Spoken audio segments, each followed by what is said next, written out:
Everyone, welcome back to my channel.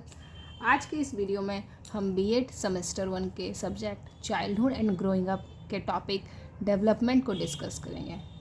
ये हमारी childhood and growing up series का second lecture है। अगर आपने अभी तक फर्स्ट लेक्चर नहीं देखा है तो पहले उसे देख लें। उस वीडियो का लिंक मैंने डिस्क्रिप्शन बॉक्स में दिया है। इस वीडियो में हम जानेंगे विकास का अर्थ एवं परिभाषाएं, विकास को प्रभावित करने वाले कारक, विकास के कारण, विकास के सिद्धांत, विकास का प्रकार, विकास का शैक्षिक महत्व और बीएड एग्ज़ाम से रिलेटेड कुछ इम्पॉर्टेंट क्वेश्चंस को। साथ ही साथ मैं आपको ये भी बताते चलूँगी कि एग्ज़ाम के रिगार्डिंग आप किस तरह से अपने आंसर्स को लिखें जिससे एग्ज़ामिनर इम्प्रेस हो और आपको कुछ एक्स्ट्रा पॉइंट्स मिले। तो चलिए सबसे पहले जानते हैं विकास का क्या अर्थ है। जीवन भर चलने वाला एक व्यक्तित्व एवं लगातार परिवर्तन है, अर्थात व्यक्ति के जीवन में जो एक परिवर्तन हमेशा होती रहता है उसी का नाम विकास है। जैसा कि आपने अपने आसपास देखा होगा, कोई एक छोटा बच्चा रहता है और एक बुजुर्ग व्यक्ति, दोनों के बीच में क्या क्या परिवर्तन होते हैं, उसी को जब हम लोग पढ़ते हैं तो उसे विकास का नाम दिया जाता है। विकास क्या है? परिवर्तनों का नाम है। तो ये परिवर्तन होते क्यों हैं? सबसे पहले ये परिवर्तन होता क्यों है? बिना परिवर्तन के भी तो रह सकते हैं हम लोग? नहीं, क्योंकि हम सब जानते हैं कि परिवर्तन संसार का नियम है।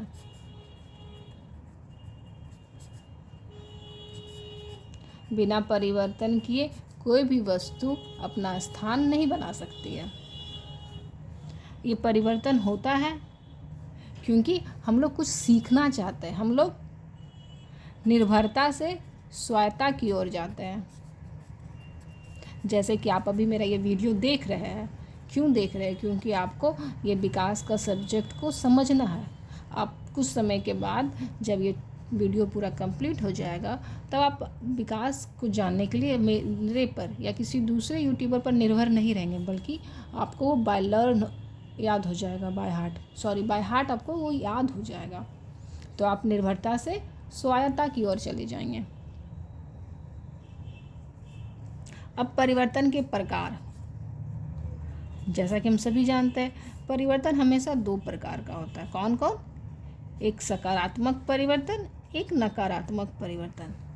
तो क्या ये दोनों परिवर्तन ही विकास है? नहीं, सिर्फ पॉजिटिव परिवर्तन ही हमारा विकास कहलाता है। जैसे एग्ज़ाम में अच्छे मार्क्स लाना,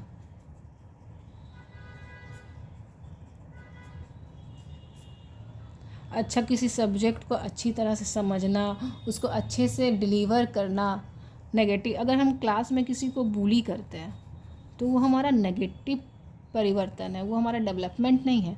अगर हम एग्ज़ाम में किसी की नकल करते हैं या चोरी करते हैं तो वो परिवर्तन नहीं कहलाता है। तो परिवर्तन का हमेशा संबंध किससे है? पॉजिटिविटी से। अगर आपके व्यक्तित्व में कोई पॉजिटिव परिवर्तन होता है तभी हम कह सकते हैं कि वो विकास है, अन्यथा वो विकास नहीं है। तो अब बात करते हैं परिवर्तन होता कैसे है। हम तो ये सीख गए कि परिवर्तन दो प्रकार के, लेकिन होता कैसे है? कैसे हम अपने व्यक्तित्व में परिवर्तन लाएंगे? तो वो दो ही तरीक़ा से होता है। कैसे? या तो हम दूसरे से सीखते हैं, जैसे आप अभी ये वीडियो देख के सीख रहे हैं, और दूसरा परिपक्वता यानी मैच्योरिटी। आप इतने मैच्योर है कि आप अपने लाइफ में जो आपको चेंजेस की ज़रूरत होती है आप खुद अपने आप में कर सकते हैं कि नहीं, हमको ऐसा व्यवहार नहीं करना है, मेरा ये व्यवहार दूसरों को हर्ट करता है, हमको एग्ज़ाम में नकल नहीं करना है, इससे मेरे में अच्छे चेंजेस नहीं होंगे। आप उतने मैच्योर होते हैं कि आप वो डिसीजन ले सकते हैं। तो ये परिवर्तन संसार का ही नियम है। तो ये परिवर्तन कब से कब तक होते हैं? परिवर्तन कब तक होता है? परिवर्तन जब व्यक्ति गर्भ में रहता है तब से लेकर जब तक वो कब्रिस्तान ना चला जाए तब तक होता है। अर्थात परिवर्तन गर्भ से लेकर कब्र तक होते रहता है। मतलब परिवर्तन सदा ही निरंतर हो सकता है। ये ज़रूरी नहीं कि अगर आज आप में कोई सकारात्मक परिवर्तन नहीं हुआ है तो कल भी ना हो। हम अपने व्यवहार को कभी भी परिवर्तित कर सकते हैं। हमें कोई भी सकारात्मक परिवर्तन हो सकता है, बस ज़रूरत क्या है, सीखने की और खुद में परिपक्व होने की। तो हम किसी भी तरह का परिवर्तन अपने व्यक्तित्व में कर सकते हैं। इसीलिए एज अ टीचर आपको ये जानना बहुत ज़रूरी होता है कि परिवर्तन व्यक्तित्व में कैसे किया जाता है। हम कैसे किसी स्टूडेंट को परिवर्तित कर सकते हैं ताकि उसका जीवन सकारात्मक दृष्टि की ओर बढ़े। तो परिवर्तन तो हम लोग कर लेंगे, लेकिन परिवर्तन को प्रभावित करने वाले कौन कौन से कारक हैं। अब बात करते हैं परिवर्तन को प्रभावित कौन कौन करता है। तो परिवर्तन को प्रभावित करता है हमारा आनुवांशिकता, अर्थात आपका जीन, आपका जेनेटिक्स, आपके माँ बाप, आपके पूर्वजों में क्या विशेषताएं पा गई हैं। दूसरा, आपका आसपास का वातावरण। इसीलिए एज अ टीचर ये हम लोग की रिस्पॉन्सिबिलिटी है कि हम लोग स्टूडेंट्स को एक अच्छा वातावरण प्रोवाइड करें जिससे उनका विकास को मदद मिल सके। तो चलिए, विकास का परिवर्तन को तो हम लोग कॉन्सेप्ट वाइज समझ लिया है, लेकिन एग्ज़ाम की दृष्टि से हमें विकास की परिभाषाओं को भी लिखना ज़रूरी है। एग्ज़ाम में जब भी कोई टॉपिक को डिस्कस करना हो, जैसे विकास क्या है, अधिगम क्या है, शिक्षा क्या है, मनोविज्ञान क्या है, तब हमें हमेशा ये प्रयास करना चाहिए कि कम से कम 2-3 मनोवैज्ञानिक या शिक्षाविद का हम एग्जाम्पल को कोट करें, जिससे एग्जामिनर पे अच्छा इम्प्रेशन जाए। ठीक है, तो चलिए आगे बढ़ते हैं। विभिन्न मनोवैज्ञानिकों ने विकास की परिभाषा इस प्रकार दी है। जब भी हम लोग परिभाषाएं देंगे तो इस तरह से एक लाइन को ज़रूर लिखेंगे, और हमेशा मनोवैज्ञानिक के नाम के पहले 1 कोटेशन, सेकंड मनोवैज्ञानिक के पहले 2nd कोटेशन, और उसको लिखने का तरीका है मनोवैज्ञानिक का नाम हाइफन, और जो भी उन्होंने परिभाषाएं दी उसे डबल कोटेशन में हम लोग को लिखना है। फ्रैंक के अनुसार अभिवृद्धि से तात्पर्य कोशिकाओं में होने वाली वृद्धि से होता है, जैसे लंबाई और भार में वृद्धि, जबकि विकास से तात्पर्य प्राणी में होने वाला संपूर्ण परिवर्तनों से होता है। इसके फर्स्ट लेक्चर में मैंने अभिवृद्धि को अच्छे से समझाया है। अगर आपको अभिवृद्धि को समझना हो तो आप मेरा पहला लेक्चर देख सकते हैं। फ्रैंक के अनुसार अभिवृद्धि का संबंध क्या होता है, कोशिकाओं वृद्धि से होता है, जबकि विकास से तात्पर्य प्राणी में होने वाला संपूर्ण परिवर्तन। संपूर्ण परिवर्तन से क्या मतलब है, मतलब जो भी विकास के प्रकार हैं, जैसे सकारात्मक विकासों में शारीरिक विकास, मानसिक विकास, संवेगात्मक विकास, उन सभी परिवर्तनों का एक समूह है।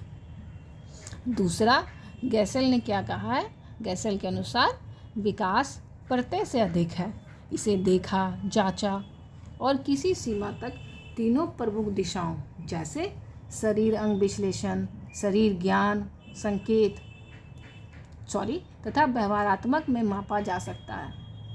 इन सब में व्यवहारिक संकेत ही सबसे अधिक विकासात्मक स्तर और विकासात्मक शक्तियों को व्यक्त करने का माध्यम है।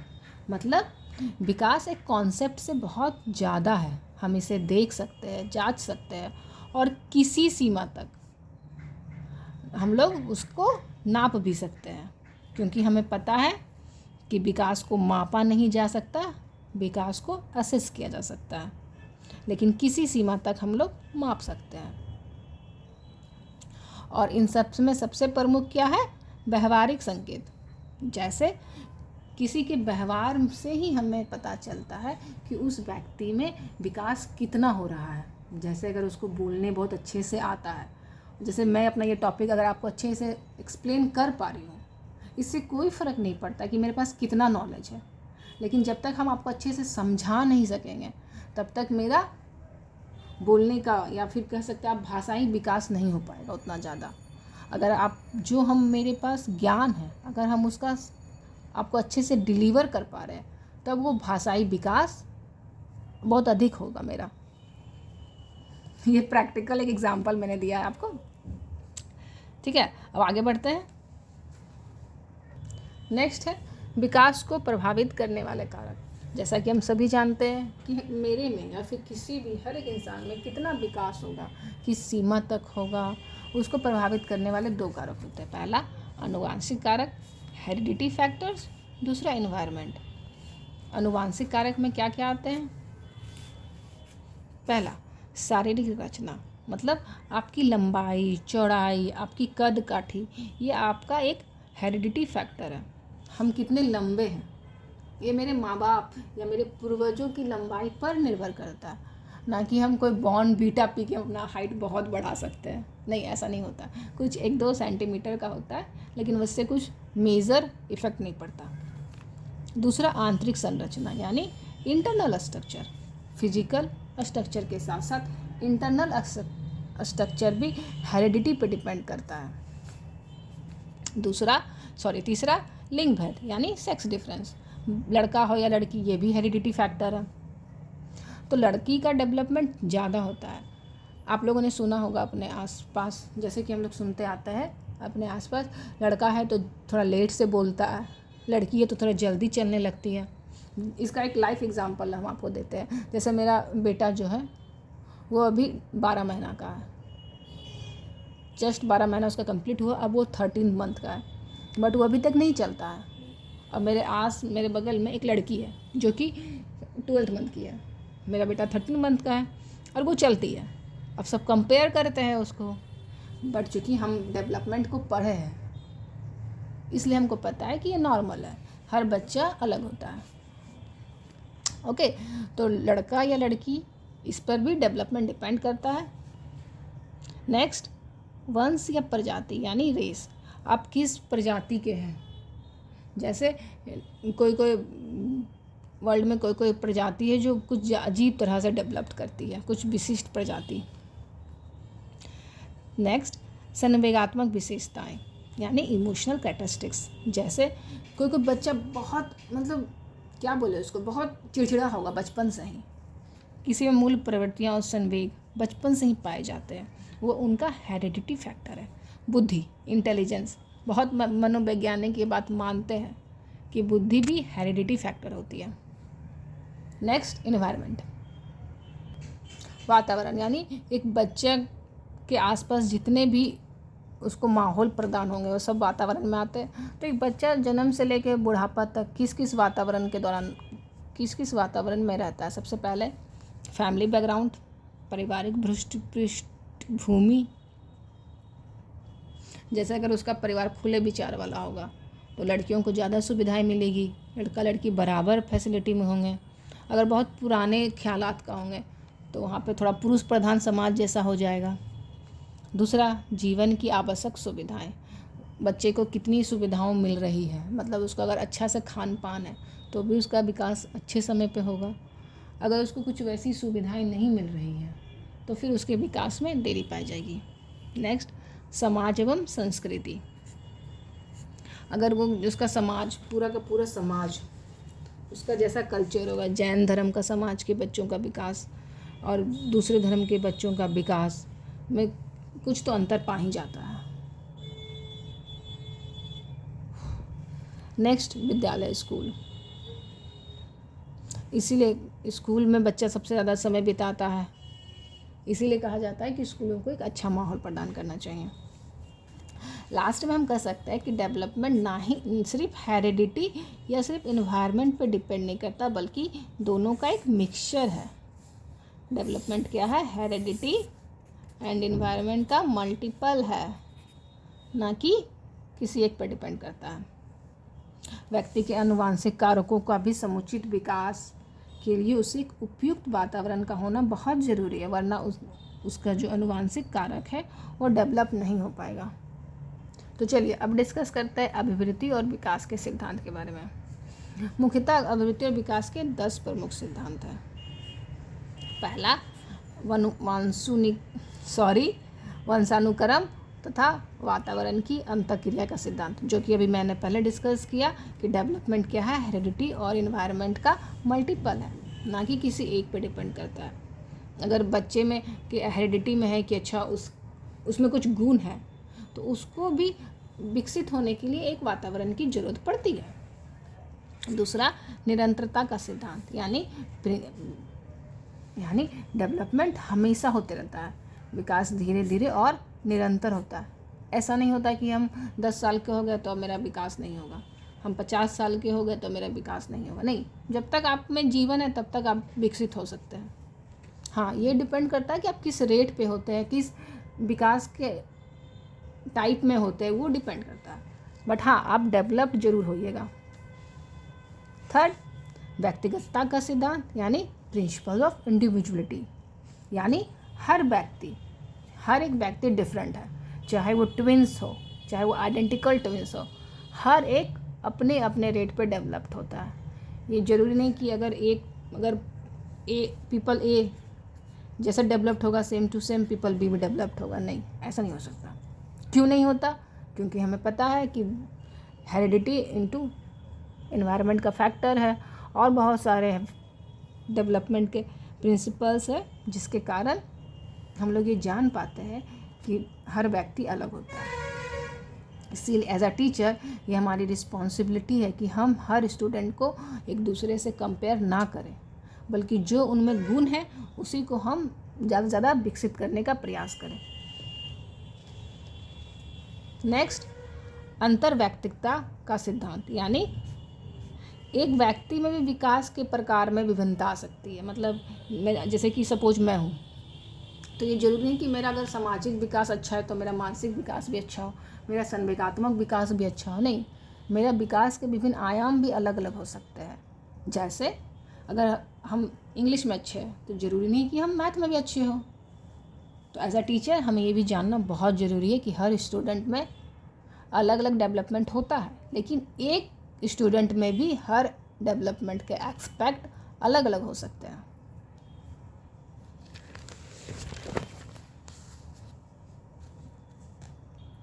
नेक्स्ट, समान प्रतिमान का सिद्धांत, यानी प्रिंसिपल ऑफ यूनिफॉर्म पैटर्न, यानी कि डेवलपमेंट का एक यूनिफॉर्म पैटर्न है। ये नहीं कि जैसे 1 2 3 4, ठीक है, एक के बाद 2 ही आएगा, एक के बाद सीधा 4 तो नहीं आ सकता। उसी तरह जब डेवलपमेंट के प्रिंसिपल्स को, डेवलपमेंट के टाइप को